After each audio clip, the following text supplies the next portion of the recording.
Okay, so this next part, part 4 of the Lonesome Louie saga, actually begins 14 months later. In the interim, I've lived in a half dozen different towns up and down the West Coast and in New York City for a month. And I'm back in Burlingame. I'm living in the Wino Hotel.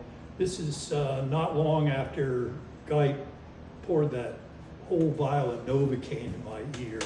And I'm working as a shopper. You know, in other words, going around with that group of other losers trying to catch employees stealing in places like Safeway, you know. And you'd all get you'd go a busy time during the day, and you'd all get a different checker. And you do things like what they call a buyback, where, you know, you get a certain amount of groceries in a bag, and then you'd say, oh, you know, I forgot my carton of cigarettes or whatever, and you'd give the clerk the cash, and if he made the transaction out of the till without ringing it up, you know, doing the math in their head, then, you know, then they were stealing. And for each person you caught stealing, you got $1. So you had to do a minimum amount of catches a week. So that's what I did every week. I didn't want to, I wasn't so bad. I didn't want to turn these people in. And besides, I was making like $20, $25 a day doing this. So I'm living in the Wino Hotel. And right down the street from me is a round table pizza parlor. And that's where I'd often eat and, of course, drink at night. And Bill, who made the pizzas and poured the beer, was my drug dealer. So, you know, it's like a full service round table.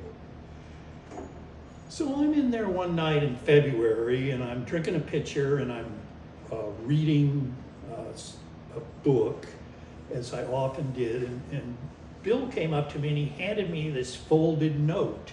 And he pushed it across the bar, and I said, what's that? He said, you know, there was some guy in here today looking for you, and he heard you hung out here, and he gave me this note to give you if you showed up. And I said, well, you know, so I said, did you look at it? He goes, no. So I open it, and he goes, Pog, I'm back, Lonesome Louie. And, you know, what immediately occurred to me, it was a prank. So I said, you know, what did the guy look like who gave this to you? He said, well, you know, he's maybe 5'9", black hair, Southern, and he was, you know, and I said, well, Jesus Christ, did he say what his name was? He said, no, but he had some woman with him. And I said, oh, thank God, that couldn't have been Louie. He said, no, you know, he'd have some girl with him. I figured either Ned Gumbo or my buddy Camby were pulling some sort of elaborate prank, a very tasteless one, I might add. So, you know, I shoved the note aside and I went back. I was actually reading a biography of Faulkner. I like to read, you know, it's pretty cheesy, but I like to read biographies of drunks while I was getting shit-faced. So I was sitting there about a half hour later, and there's a tap on my shoulder, and I spin around the stool, and there's Lonesome Louie. Or at least what I assumed was his ghost, you know. And I stood up, I said, he said, well, I said, what the fuck? And Louie goes, you thought I was dead, didn't you? And I said, I knew you were dead. I saw a bus run over you.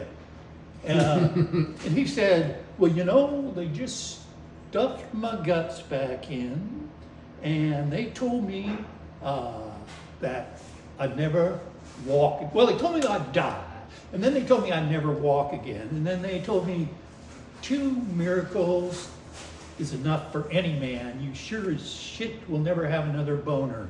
And, you know, he grabs that woman next to him, and he hugs her, and he says, as my wife Claire here will testify, I definitely could get it up. And, you know, she was just vaguely attractive. She looked mortified, you know. And I said, you're alive and you're married? I said, this is too much. And he said, well, better yet, he said, do you know why Claire and I flew all the way out here from San Angelo, Texas, hoping you'd be around Burlingame? And I said, the Buick? And he goes, oh, the Buick? He said, you still drive that around? I said, no, I lost it. And he turns to Claire. And again, this is a pretty buoyant Louie. He says, see, always the jokes, always the jokes. It's probably parked out back. And so he takes me over to the table, sits me down on one side, and he and Claire on the other, brings my beer over. And he says, Pauk, you want to be drinking tonight. Tonight's the night to celebrate. And I said, well, first off, what's with this personality change thing? I mean, who the fuck are you, you know? And he said, well, it's funny. When I woke up from the operation, I was no longer just depressed. I was manic depressive. So as long as I stay off the lithium, I had these kind of jazzy periods like I'm having now. And I said, yeah, okay. And he said, but the main thing is, do you remember that grandpa of mine with all that money? And I said, no. I said, you never told me about your family. You never told me anything at all. And he goes, oh, well, he said, well, he had a lot of oil money, and he just died, and he left a big chunk of it to me. He said, I'm set for life. And, I looked at him, I was generally, I'm happy for anybody who is going to have some shit job. I said, Louie, that's really great for you. And he goes, no, you don't realize how great. I'm going to share it with you. And I said, well, what do you mean? He said, you still writing that novel? And I said, no. And he said, and he turns to her again. He thinks I'm joking. What a card this guy is. He said, here's what I propose. I'm going to give you all the money you need to finish that book. He said, you'll never have to work again, period. And if you're lucky, you have that one glorious moment in life against which you measure all others. To this day, that was mine. All of a sudden I thought, the best booze and drugs money could buy? Really?